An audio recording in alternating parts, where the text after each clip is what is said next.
Bismillahirrahmanirrahim.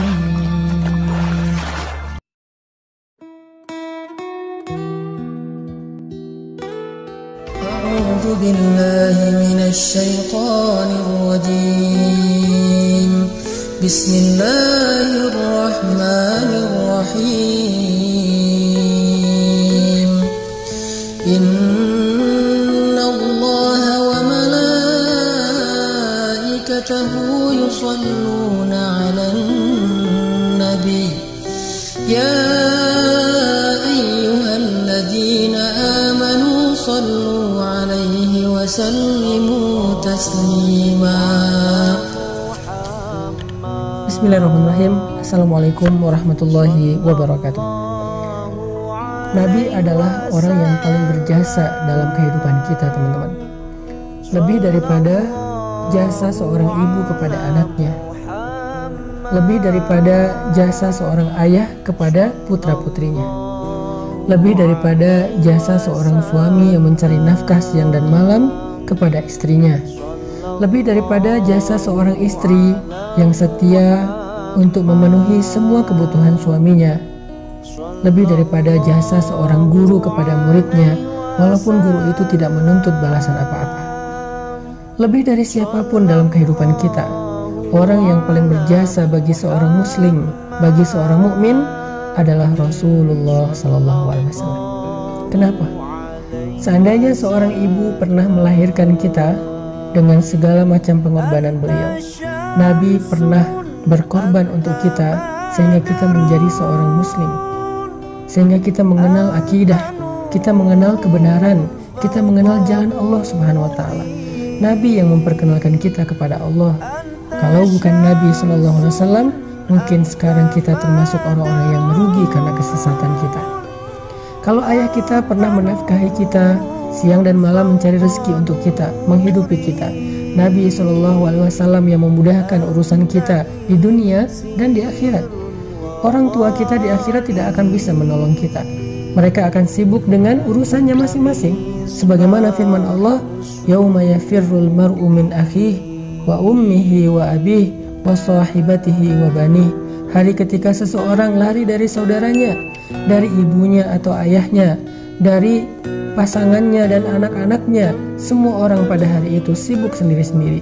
Ayah kita nanti di padang mahsyar akan ninggalin kita. Ibu kita nanti di padang mahsyar akan ninggalin kita.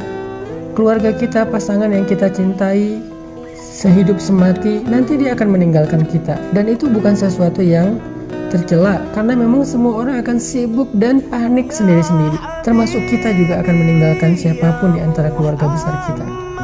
Terus siapa orang yang satu-satunya akan menolong kita, membantu kita, yang sebetulnya dia sudah memiliki tiket masuk ke surga, tetapi dia tidak masuk ke surga demi menolong kita.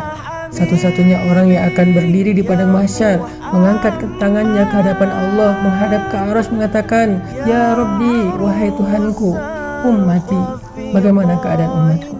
Satu-satunya orang yang akan peduli kepada kita hari itu adalah Rasulullah SAW. Makanya hari ini saya pengen ngajak kita semuanya untuk membiasakan satu habit, satu kebiasaan, yaitu habit berselawat kepada Nabi SAW. Kenapa? Pertama, karena beliau adalah orang yang paling berjasa untuk kita.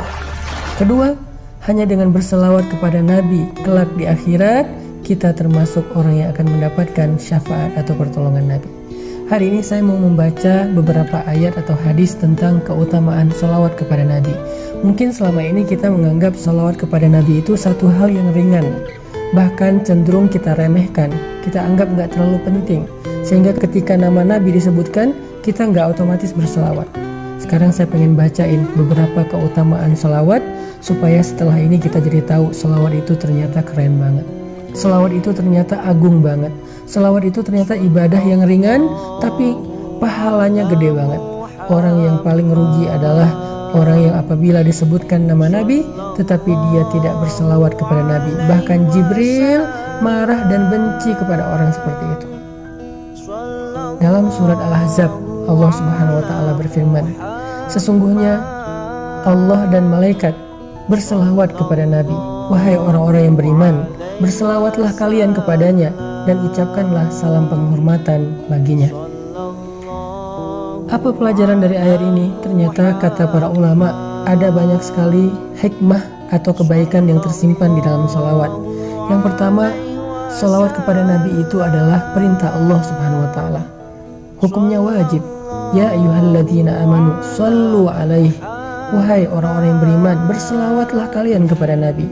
Sama seperti Allah mengatakan wa aqimus shalah, dirikanlah salat, wa atuz zakah, dan tunaikanlah zakat. Sama seperti Allah mewajibkan dan memerintahkan kutiba alaikumusiyam, wajib bagi kalian berpuasa. Sebagaimana Allah perintahkan ibadah-ibadah yang lain secara wajib, maka seperti itulah juga kedudukan dari sholawat kepada Nabi, wajib bagi orang yang beriman. Perintah Allah. Dan tahukah kita, Allah tidak mewajibkan sesuatu kecuali di dalamnya ada kebaikan yang besar. Bahkan kata Nabi SAW dalam hadis qudsi, tidaklah seorang hamba mendekatkan dirinya kepadaku dengan sesuatu yang lebih aku sukai daripada apa yang aku wajibkan. Jadi kalau kita pengen mendekatkan diri kepada Allah dengan sesuatu, dekatkanlah diri kita dengan apa yang Allah wajibkan. Salah satunya salawat kepada Nabi. Hukumnya wajib, sallu kata Allah, berselawatlah kepadanya. Yang kedua, salawat kepada Nabi itu adalah mengikuti Allah dan malaikat. Jadi ketika kita berselawat kepada Nabi, itu bukan hanya kita sendiri yang berselawat, Allah dan malaikat aja berselawat kepada Nabi. Jadi kalau ada seseorang yang mengatakan Muhammad, Allah waktu itu, malaikat waktu yang sama menyampaikan salawat kepada Nabi Muhammad. Kenapa kita enggak? Padahal Allah yang memiliki alam semesta, Allah yang menciptakan Rasulullah SAW. Tapi Allah dan malaikat berselawat kepada Nabi ketika nama Nabi disebutkan. Terus siapa kita untuk tidak berselawat kepada beliau? Sehingga siapa yang berselawat kepada Nabi saat mendengar nama Nabi disebutkan, berarti dia telah mengikuti Allah dan para malaikat, masuk dalam satu kebaikan yang Allah sendiri melakukannya. Ini luar biasa ya. Biasanya Allah kalau nyuruh kita melakukan satu kebaikan, Allah tidak melakukan kebaikan itu karena Allah Maha Kuasa. Malaikat tidak melakukan kebaikan itu karena Allah tidak perintahkan kepada malaikat. Biasanya Allah kalau nyuruh kita melakukan satu ibadah, hanya kita sendiri yang melakukannya, sedangkan Allah menilai ibadah kita. Tapi kali ini Allah terlibat di dalam ibadah yang sama. Walaupun Allah tidak beribadah, tetapi Allah melakukan kebaikan itu. Allah menyuruh kita berselawat, Allah sendiri berselawat untuk Nabi. Walaupun berbeda salawat kita dengan salawat Allah. Salawat kita adalah mendoakan Nabi dalam kebaikan. Salawat Allah kepada Nabi adalah memuji Nabi dengan kebaikan. Tetapi sama-sama salawat. Ini istimewanya salawat. Jadi siapapun yang berselawat kepada Nabi, berarti dia sedang berselawat bersama Allah dan para malaikat. Yang ketiga, kata Nabi, man shalla alayya sholatan wahidah, sallallahu alaihi asyran. Siapa yang berselawat untukku satu kali, Allah yang akan berselawat untuknya 10 kali. Bukankah kita merasa cemburu karena Nabi mendapatkan salawat dari Allah dan kita berharap mendapatkan kebaikan yang sama? Allah selalu berselawat untuk Nabi, malaikat berselawat untuk Nabi. Terus kita gimana? Ternyata kita juga bisa dapat salawat dari Allah. Caranya berselawatlah kepada Nabi. Bahkan sekali kita berselawat untuk Nabi, Allah berselawat untuk kita 10 kali. Apa arti Allah berselawat untuk kita? Allah memuji kita di arasy-Nya. Allah memuji kita di surganya.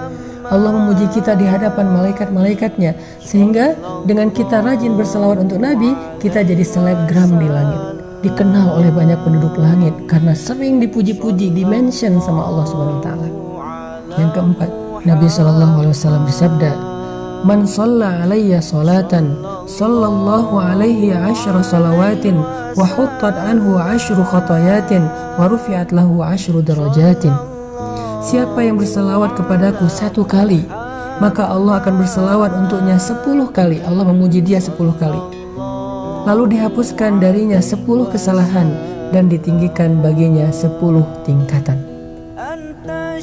Kita tahu berapa jumlah tingkatan surga? Jumlah tingkatan surga sebanyak ayat Al-Quran di dalam mushaf Al-Quran. Maka siapa yang berselawat kepada Nabi satu kali, Allah angkat derajatnya di dalam surga 10 tingkatan.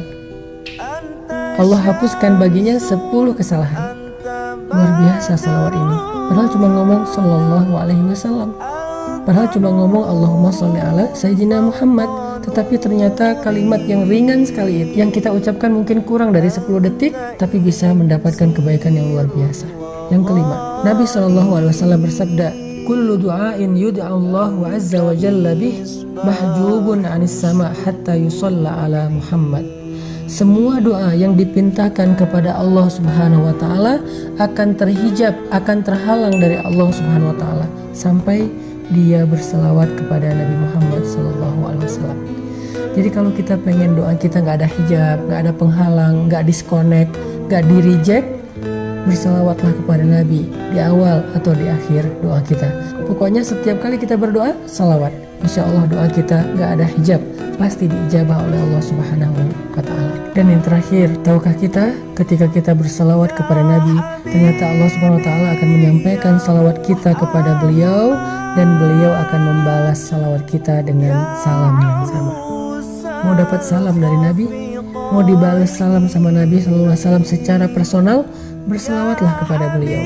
Sehingga ketika kita mengatakan Allahumma sholli ala Sayyidina Muhammad, ketika kita mendengar nama Nabi disebutkan, kita bilang sallallahu alaihi wasallam, Nabi akan menjawab salawat kita. Nabi akan membalas salam kita, sehingga kita termasuk orang yang sering saling memberi salam dengan Nabi sallallahu alaihi wasallam.